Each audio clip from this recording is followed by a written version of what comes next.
Shrimad home remedies में आपका स्वागत है। और हम आपको बताएंगे कि आखिर किस पर लागू होते हैं वास्तुशास्त्र के नियम।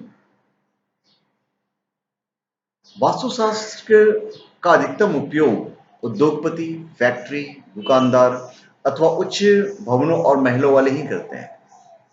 गरीब लोगों के लिए इसका प्रयोग कम होता है। वास्तु ज्ञान पर यह आरोप निराधार है। जैसे सूर्य की किरणें अमीर गरीब के भेदभाव किए बिना सभी को समान रूप से रोशनी देती है। हवा की किरणें अमीर गरीब के भेद किए बिना सभी को प्रभावित कर देती है। ठीक उसी प्रकार से पृथ्वी, जल, आकाश, अग्नि और वायु, इन 5 तत्वों के संतुलन पर आधारित वास्तुशास्त्र का ज्ञान अमीर गरीब सबको समान रूप से बिना भेदभाव के प्रभावित करता है। यह व्यक्ति के स्वयं की योग्यता है कि ज्ञान के इस अनमोल खजाने से वह कितना ग्रहण कर पाता है। झोपड़ी निर्माण में वास्तु विज्ञान की उपयोगिता के संदर्भ में एक बहुत ही रोचक किंतु सर्वाधिक प्रमाणित दृष्टांत मैं आपको प्रस्तुत करता हूं। भगवान श्री राम ने वनवास काल में पंचवटी में घास फूस से अपनी झोपड़ी बनवाई। वास्तुशास्त्र के नियमों के अनुसार वायु प्रकाश की समुचित व्यवस्था को देखकर भगवान श्री राम प्रसन्न हो उठे और लक्ष्मण से कहा कि हे लक्ष्मण, हम इस पर्णशाला की अधिष्ठाता वास्तु देवता का पूजन यजन करेंगे, क्योंकि दीर्घ जीवन के इच्छा करने वाले पुरुषों को वास्तु शांति अवश्य करनी चाहिए।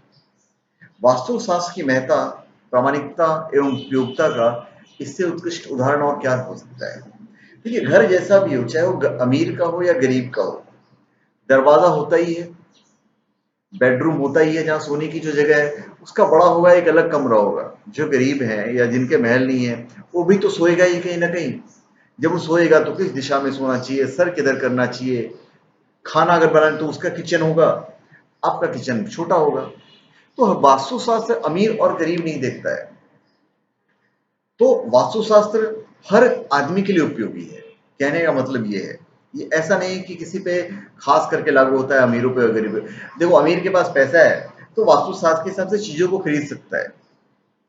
गरीब भी सेम चीज। जो वास्तुशास्त्र में क्या है कि कोई बड़ी चीज है, कोई छोटी चीज है, जड़ों के साथ, जो जड़ होता है जड़ों के साथ वो ये कर सकता है क्योंकि वो सस्ती चीजें हैं।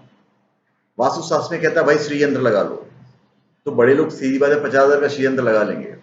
पर जो लोग के इतने पास पैसे नहीं है तो छोटा सा यंत्र इस्तेमाल करेगा, क्योंकि घर भी छोटा है। तो ऐसा कोई नहीं नियम लागू है कि वास्तुशास्त्र के नियम किसी पे पार्टिकुलर किसी व्यक्ति पे लागू होता है। ये हर किसी पे लागू होता है। तो धन्यवाद। आप हमारे चैनल पे सब्सक्राइब करें और अपने कमेंट दीजिए। धन्यवाद।